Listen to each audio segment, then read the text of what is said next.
InfoScale Operations Manager has made it simpler in the configuration of your applications for high availability. In this video, I will illustrate how easy it is to configure PostgreSQL for high availability using InfoScale Operations Manager. In this example, I've installed InfoScale Enterprise on 2 compute nodes with storage on each node to form a cluster. I've configured another compute node to act as coordination point server to maintain data integrity within the cluster for split brain scenario. This demo of using InfoScale Operations Manager in the configuration of PostgreSQL for high availability involves the following: registration of the compute nodes, creation of data center composed of the compute nodes, creation of shared storage for fast failover the database, installation of PostgreSQL to utilize the shared storage. Note that this step is conducted on each node outside of the InfoScale Operations Manager. The last 2 steps to configure PostgreSQL for high availability in active-passive mode and to simulate a failover of PostgreSQL is all done within InfoScale Operations Manager.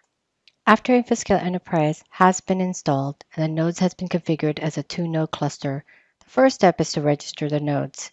From the InfoScale Operations Manager homepage, go to Settings and click on Host. In the next screen, add the host with agent option and enter the host name and provide the administrator credentials of the compute nodes.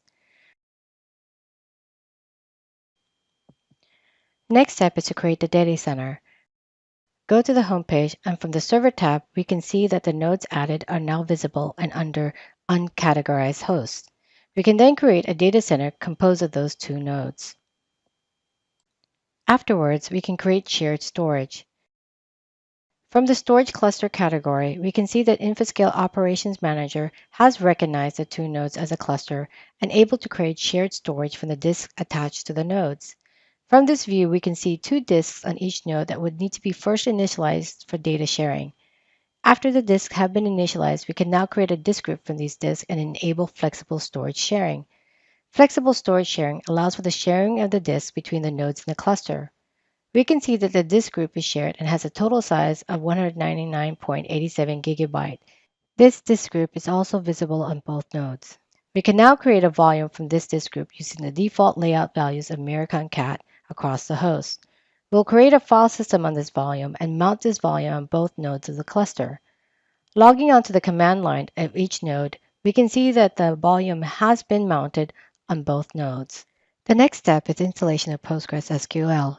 Installation of PostgreSQL is done via the command line of each node.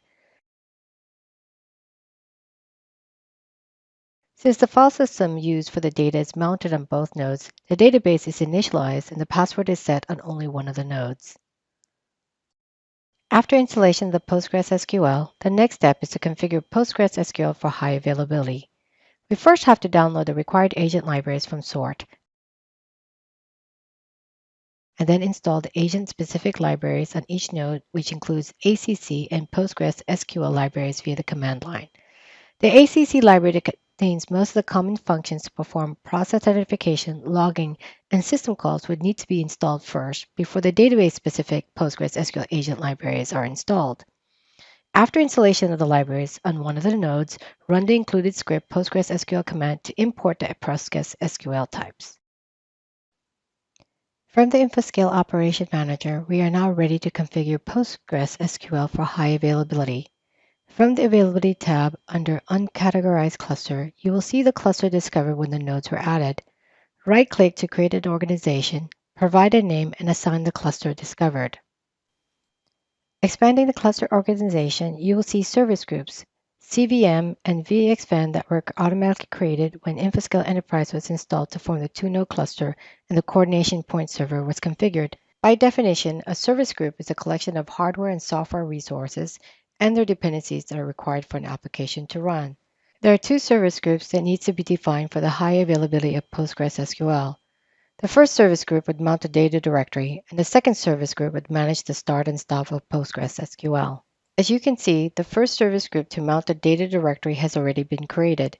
This service group with an extension of CFS mount was automatically created in step 3 during the creation of shared storage. There are 2 resources within this service group: the disk group that specifies the volume, and the mount resource that specifies the mount attributes to mount the file system onto the data directory of PostgreSQL. From the resource dependency page, you can see that the mount resource is dependent on the disk group resource. Thus, the disk group would need to be activated first and then the mount resource.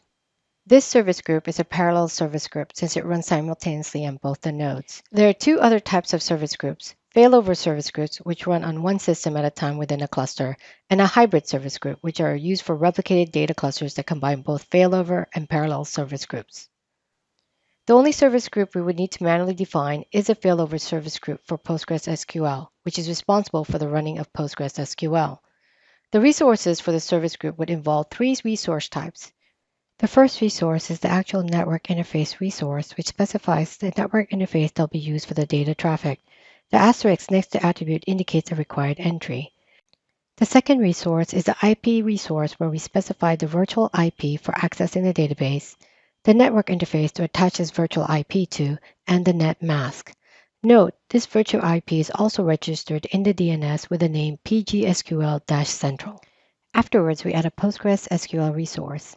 The PostgreSQL resource is where we would specify the attributes that would start PostgreSQL, such as the bin directory, the data directory, the DNS name of the virtual IP, Postgres user, service name, and other attributes. After we define the attributes, we will specify the order in which the resources will be brought up. So the network interface resource will run first, and then the IP resource, and then the PostgreSQL resource. Once finished, from the resource dependency view, you can clearly see the order in which resources are brought online. The PostgreSQL service group is dependent on the data directory for the database to be mounted first. Thus, from the cluster level view, we can link the PostgreSQL service group with the CFS mount service group. This indicates that the CFS mount service group must be run before PostgreSQL service group and the cluster volume manager service group to be up before the CFS mount service group. The PostgreSQL configuration for high availability is now complete. We can now place the PostgreSQL service group online on one of the nodes. As can be seen, the resources under PostgreSQL service group is becoming active as indicated by the blue boxes. Switching to the tabs on each node, one can see that PostgreSQL is passive on one node as indicated by the gray boxes and active on the other node as indicated by the blue boxes. From the command line, you can also see that PostgreSQL service is only active on one of the nodes, and the virtual IP address is alias to the main network interface ENS192 on the active node. We can also connect to the database via the PG4 admin application using the DNS name PGSQL Central mapped to the virtual IP. Now let's simulate a failover to validate that PostgreSQL can fail over to the other node. InfoScale Operations Manager simulates a failover using the switch option. Before we invoke the switch, let's do a quick overview of the current environment.